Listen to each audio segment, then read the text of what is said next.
কেমন আছো সবাই? আশা করি সকলেই ভালো আছো। আমিও ভালো আছি।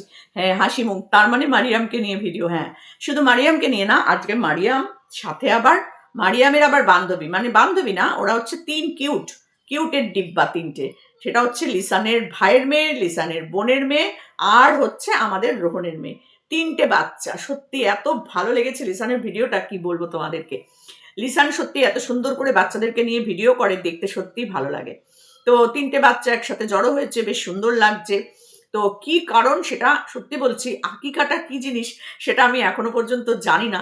তবে একটা কমেন্টে দেখলাম লিসান উত্তর দিয়েছে যে মারিয়ামের জন্মের পরে একটা মানত ছিল, সেই উপলক্ষে একটা অনুষ্ঠান। এটুকুনি দেখলাম। মানে জন্মদিনের উপলক্ষে হয়তো একটা মানত বা ওর জন্মানোর সময় কোনো মানত করা হয়েছিল। এনিহাও এই ব্যাপারটা কিন্তু আমার কাছে এখনো পরিষ্কার হয়নি। আর আকিকা মানে কি সেটাও কিন্তু আমি জানি না। তো যাই হোক, মারিয়ামের আকিকার অনুষ্ঠান। তো আকিকা কথাটাও কিন্তু বেশ সুন্দর শুনতে। মানে জানি না, কিন্তু সুন্দর। এটা মানে মানত হতে পারে বা যাই হোক জানি না। লিসানের কমেন্ট দেখে বললাম। তো এবার হচ্ছে সেই অনুষ্ঠানটা খুব সুন্দরভাবে বাড়িতে হচ্ছে। বাচ্চাদের নেমন্তন্ন করা হয়েছে। বড়রাও হয়তো এসেছে, কিন্তু বড়দেরকে লিসান কিন্তু দেখায়নি। সব বাচ্চাদেরকেই দেখিয়েছে। সেখানে তার ২ টো ছেলেও আছে, ভাইয়ের ছেলে আছে, বোনের মেয়ে আছে। সবাই মিলে ওই অনুষ্ঠানটায় এসেছে। আর শুরুতেই একটা সুন্দর জামা পরানো হলো আমাদের মারিয়ামকে। সেখানে কিন্তু আমাদের সোনা মা, ও বাবা! সে তো একদম কিউটের ডিব্বা। একটা লাল রঙের গাউন পরেছে। খুব সুন্দর লাগছিল। তবে হ্যাঁ, এই ফিতেটা যদি এরকম এই সরু ওই দিকটা যদি না থেকে পুরোটাই ওই লাল, এদিকে যেমন আছে এদিকে তেমন হতো, আরো বেশি সুন্দর লাগতো। কিন্তু ওটা ফ্যাশন, স্টাইল, আজকালকার দিনের সেই স্টাইল অনুযায়ী কিন্তু ওই ড্রেসটা বানানো। ফিতেটা আস্তে খালি নেমে যাচ্ছে আর ও খালি তুলছে। আসলে ওর চেহারায় তো কিছু নেই। হাড় মাংস মানে মাংস বলে কিছু নেই। হাড়ের ওপর চামড়া লাগানো, বুঝেছো তো? মারিয়াম বলছি, আমাদের সোনামার শরীরে কিন্তু মাংস বলতে কিছু নেই। একেবারে স্লিম ফিগার, একদম জিরো ফিগার, বুঝেছো? এত হালকা, তোমরা চিন্তা করতে পারবে না। এত হালকা সোনামা। তো যাই হোক, সেটা পড়েছে, বেশ সুন্দর লাগছে। চুলগুলো তো ঝাঁকড়া ঝাঁকড়া, এখানে ২ টো ক্লিপ লাগিয়ে দিয়েছে। খুব ভালো লাগছিল দেখতে। সব কটা ৩ টে বাচ্চাকেই খুব সুন্দর লাগছিল। আর লিসানের ভাইয়ের মেয়ে আমাদের মারিয়াম, আর তার সাথে বোনের মেয়ে, দুজনকে কিন্তু অনেকটা দেখো একই রকম দেখতে, তাই না? একই রকম দেখতে। সকালবেলা উঠে, মানে সকালবেলা তো লিসান ওদেরকে নিয়ে পুকুর পাড়ে এসে কুল পেড়ে দিচ্ছিল। আর আমার কুলগুলো দেখে না, তোমাদের কি বলবো, বিশ্বাস করো, ভিডিও করছি এখনো জিভে জল চলে আসছে আমার, যত দেখছি। আর যখন আমি গেছিলাম তখন এইটুকুটুকু ছোট ছোট কুল হয়েছিল। খেতেও পারিনি, দেখতেও ইচ্ছা করছিল না, বিশ্বাস করো। তো যাই হোক, আর এখন দেখছি ওইরকম বড় বড় কুল হয়েছে। ওগুলো নাকি আরো বড় হবে, জানি না বাবা। আমার কাছে এসে আর পৌঁছাবে না গো, এখন তো যেতেও পারছি না। কি আর করব বলো, দুঃখের বিষয়। তো যাই হোক, মজা করলাম। না, আর ভালোও লাগে খেতে। তো যাই হোক, তো এবার আমি যেটা বলছি সেটা হচ্ছে, এই আগেকার অনুষ্ঠানটা কি অ্যাকচুয়ালি আমি জানি না। সেখানে ওদেরকে সুন্দর করে সাজিয়ে গুছিয়ে, আর কাজটা করছিল কে? লিসান। ওকে জামা পরানো থেকে আরম্ভ করে ওকে একটা উপহার দিয়েছে লিসান, সেটাও খুব ভালো লাগলো। হাতের এই যে বাজু বলে বোধহয় ওটাকে, রূপোর বাজু। খুব সুন্দর হয়েছে বাজুটা, ওকে পরিয়েও দিল। সব কিন্তু করছে লিসান। দেখো, বাচ্চা আসলে ওর মেয়ে নেই, তো এইটা একটা খুব কষ্টকর কথা বলে দিলে মাঝখানে। তোমার ২ টো ছেলে, তোমার মেয়ে নেই, তাই জন্য তুমি মেয়ে ভালোবাসো, তাই জন্য তুমি সোনামাকেও কিন্তু সে মানে নিজের মেয়ের মতন করেই দেখাশোনা করো। এইটা অনেকে বুঝতে চায় না, কি করব বলো? একজন আমাকে কমেন্ট করেছে, তার কমেন্ট কিন্তু আমি খুব ভালোবাসি পড়তে।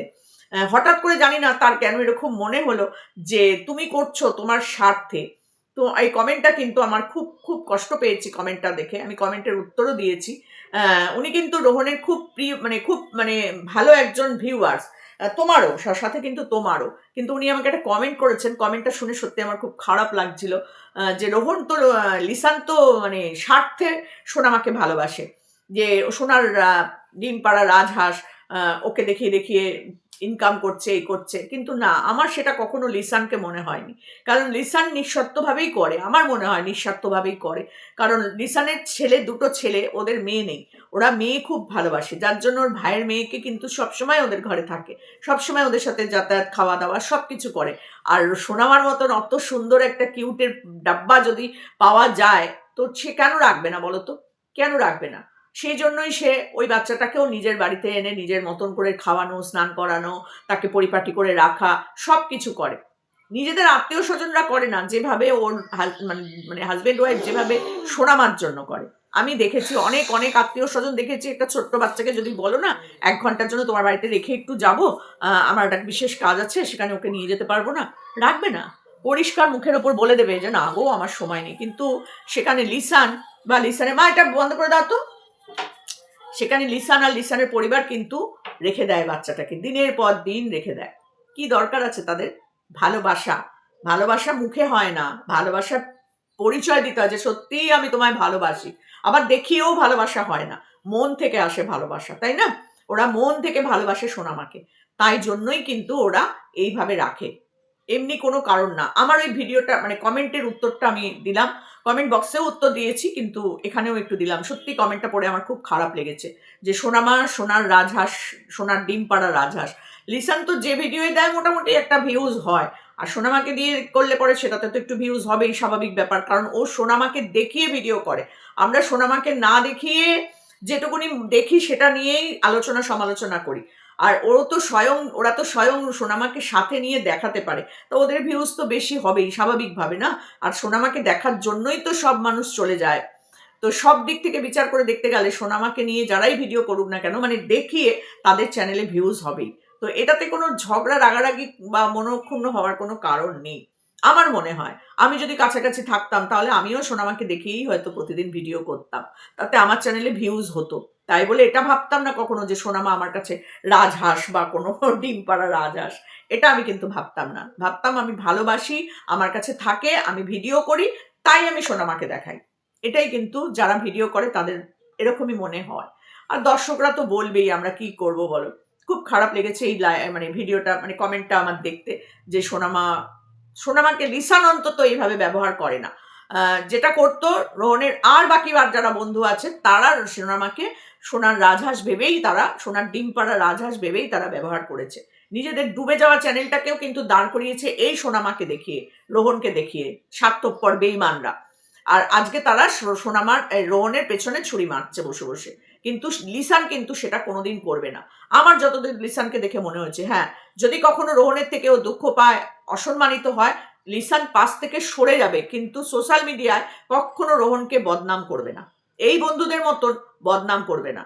ও বিশাল শিক্ষিত না হতে পারে, কিন্তু লিসানের মধ্যে একটা আলাদা মানুষ বাস করে, যেটা আমার মনে হয়। তো সেখান থেকে দাঁড়িয়ে লিসানের ভিডিও দেখে আমি বুঝতে পারি, সামনাসামনি দেখেছি লিসানকে বহুবার, সে নানান রকম কাজের সাথে জড়িত থাকে, সমাজসেবামূলক কাজ করে, অনেক কিছু করে, তার সাথে সে কোর্টেরও একটা কোনো কাজের সাথে জড়িত থাকে। তো সেই মানুষটা আর যাই হোক, আমার মনে হয় না এতটা নীচ মনোভাবের হতে পারে যে সোনামাকে দেখাবো আর আমার চ্যানেল গ্রো করব, মনে হয় না। তো যাই হোক, সেটা তো পরেই দেখা যাবে, সবই আমরা দেখবো চোখের ওপর, আর যা দেখবো তাই নিয়েই বলবো। তো সোনামার আকিকা অনুষ্ঠানটা খুব ভালোভাবেই হলো দেখলাম। অনুষ্ঠানটা কি সেটা দেখতে পাইনি, কিন্তু এই বাচ্চাদের লাফালাফি ঝাপাঝাপি কুল খাওয়া এগুলো দেখে গেলাম। কুল খাওয়ার সাথে সাথে মাঝখানে একটু নাচ, সেটাও দেখে নিলাম।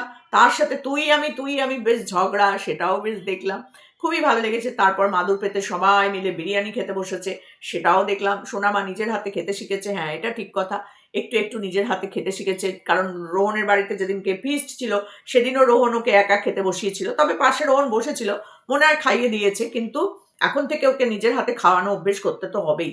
তারপরে এখন এই স্কুলে যাচ্ছে, পরে তো বড় স্কুলে ভর্তি হবে, তখন তাকে ওখানে গিয়ে টিফিন নিজের হাতে খেতে হবে, যাও, তখন নিজের হাতে খেতে হবে, সবকিছু নিজের হাতে করতে হবে। ওই জন্য বাড়ি থেকেই কিন্তু অভ্যেসগুলোকে তৈরি করে দেওয়া দরকার, তাই না?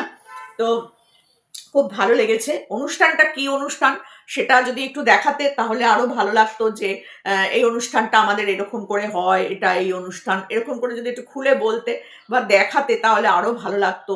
তোমার বোনকে, বাড়ির আরো সবাইকে, না তোমাদের তো আবার বাড়ির মেয়েরা তো আবার ভিডিওর ক্যামেরার সামনে আসে না। তো যাই হোক, ভালো লেগেছে ভিডিওটা, খুবই ভালো লেগেছে। তবে আমি বলবো যারা আপনারা কমেন্ট করেন, তারা, আমার মনে হয় আপনারা খুবই বেশি বিচক্ষণ, ভালোবাসেন রোহনকে, রিসানকে, সব দিক বিবেচনা করেই কমেন্ট করবেন। আপনাদের কমেন্ট কিন্তু আমাদের কাছে অনেক বেশি মানে মূল্যবান, আপনাদের কমেন্ট কিন্তু অনেক মূল্যবান আমাদের কাছে। তো সেই জন্য বলছি যে একটুখানি ভাববেন। আমার মনে হয় না লিসান আর বন্ধুদের মতন এতটা নীচ হতে পারে, কোনো সময় করবে না। আমি আমার মতটা আপনাদের সামনে তুলে দিলাম। আর অনুষ্ঠানটা সত্যিই খুব ভালো লেগেছে। এইভাবেই মানে এবার জন্মদিনের অনুষ্ঠানগুলো যেন আমরা দেখতে পাই, মারিয়ামের বিশেষ করে বলছি। সোনামারটা তো দেখতে পাবোই পাবো, অবশ্যই পাবো। আর এসেই গেল সোনামার জন্মদিন।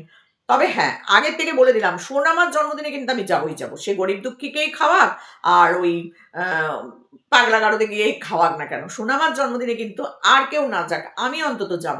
তাতে আমাকে নিয়ে কন্ট্রোভার্সি হোক, তাতে আমাকে নিয়ে ওর বন্ধুরাই উল্টোপাল্টা বলুক, আর যে যাই বলুক না কেন, সোনামার জন্মদিন, আমার জন্মদিনে সোনামা এসেছে, সোনামার জন্মদিনে আমি যাব না, তা কিন্তু হবে না। মারিয়ামের জন্মদিনেও অবশ্যই যাব। তো সত্যি বলছি, এদের সাথে এত সুন্দর করে মিশে গেছি না, জানি না ভগবান হয়তো যা করায় ভালোর জন্যই করায়। এদের মতো দুটো ছেলে পেয়েছি আমি, এটাও তো অনেক বড় ব্যাপার, তাই না? তবে হ্যাঁ, ইউটিউবের সম্পর্ক কিন্তু টেকে না, এটাই হচ্ছে ব্যাপার। জানি না এই সম্পর্কই বা কতদিন টিকে থাকবে। তবে এটুকু বলবো, আমি কখনো কারোর সাথে খারাপ সম্পর্ক করতে চাই না। আজও চাই না। আজও আমার মনে হয় যে সব সম্পর্কগুলো যেন সবার সাথে আবার সব ঠিক হয়ে যায়, মিলমিশ হয়ে যায়, ঝগড়াঝাটি যার যেখান থেকে মনের দ্বন্দ্ব ভুলে গিয়ে মিলেমিশে আবার একসাথে থাকি। সবসময় আমার এটা মনে হয়, বিশ্বাস করো। জানি না হবে কিনা কখনো। আর তো আমারও তো বয়স বেড়ে গেছে অনেকটাই। কখন কোন দিন কোথায় চলে যাব তার কোনো ঠিক ঠিকানা থাকবে না। কিন্তু আফসোস নিয়ে মরতে আমি চাই না। আমি চাই সব সম্পর্কগুলো যেন আবার ফিরে আসে। শেষ সময় সবাইকে যেন কাছে পেয়ে যেতে পারি, এরকমই আমার সবসময় মনে হয়। সত্যি বলছি। তো ভালো লেগেছে রোহন কবে আসবে, রোহনের ভিডিও অপেক্ষায় আমরা বসে আছি। আর ওখানকার ভিডিও তো অবশ্যই আমরা দেখতে চাই, ছোট, ছোট শর্টস দিচ্ছে। খুব ভালো লাগছে। কিন্তু হ্যাঁ, রোহনের মুখের সেই হাসিটা, এই যে বেড়াতে গেছে তার যে একটা আলাদা রকম ভালো লাগা, সেটা কিন্তু ওর মুখে ফুটে উঠছে না। কি করে উঠবে বলো? ঠিক যে টাইমটায় রোহন নেই, ঠিক সেই টাইমটাতেই শুরু করে দিল রোহনের পেছনে কাঠি মারাটা। চিন্তা করো তো একবার, ওকে একটা টেনশনের মধ্যে রেখে দেওয়া। ওকে ওখানে গিয়ে শান্তি করে ঘুরতে পারলো? টাকা পয়সা খরচ করে জামা কাপড় কিনে নিয়ে যে এত সুন্দর একটা জায়গায় গেছে। কাশ্মীর সবসময় সবাই যেতে পারে না। কাশ্মীর হচ্ছে ভূস্বর্গ, মানে স্বর্গে যাওয়ার সমান, এত সুন্দর সেই জায়গা। আর সেখানে গিয়েও ছেলেটার মধ্যে টেনশনে সে ভরপুর। ওর মুখের এক্সপ্রেশনেই বলে দিচ্ছে ও কতটা টেনশনে আছে, তাই না? তো সেখান থেকে দাঁড়িয়ে একটা ছেলে বাইরে একটু বেড়াতে গেছে, আর সেই টাইমেই সব মিলে শুরু করে দিল টাকা পয়সা, হেন তেন, ওই সেই তাই। আর আরেকটা কথাও বলবো, কন্ট্রোভার্সি ক্রিয়েটারদেরকে নিয়ে কেউ কিন্তু নোংরা কথা বলার চেষ্টা করো না। কন্ট্রোভার্সি ক্রিয়েটাররা কোনো সময় নিজের থেকে কোনো কিছু বলে না, যা দেখে তাই নিয়ে বলে। ফোনে কথা বললেও ফোনে তারা জিজ্ঞেস করতে বসে যায় না, হ্যাঁ গো ওটা কি হয়েছে, হগো ওটা কি হয়েছে।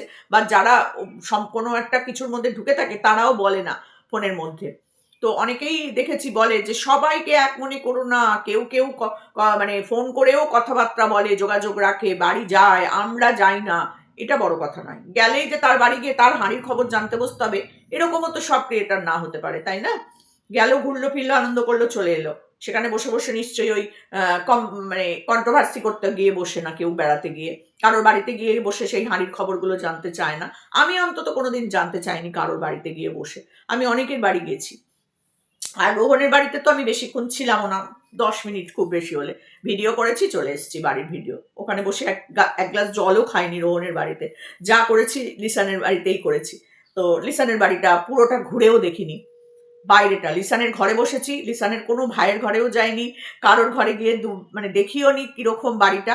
শুধু বাইরে থেকে দেখেছি বাড়িটা, চারপাশ বাগান, মাঠ ঘাট, ছাদের ওপর উঠে পুরো গাছপালা এইসব দেখে চলে এসেছি। তো সেইটুকু টাইমের মধ্যে নিশ্চয়ই হাঁড়ির খবর জানা যায় না। যারা বলে তারা হয়তো করে গিয়ে, তাই জন্যই ভাবে যে এই যারা যায় তারাও বোধহয় এটা করে। না, সবাই সমান হয় না।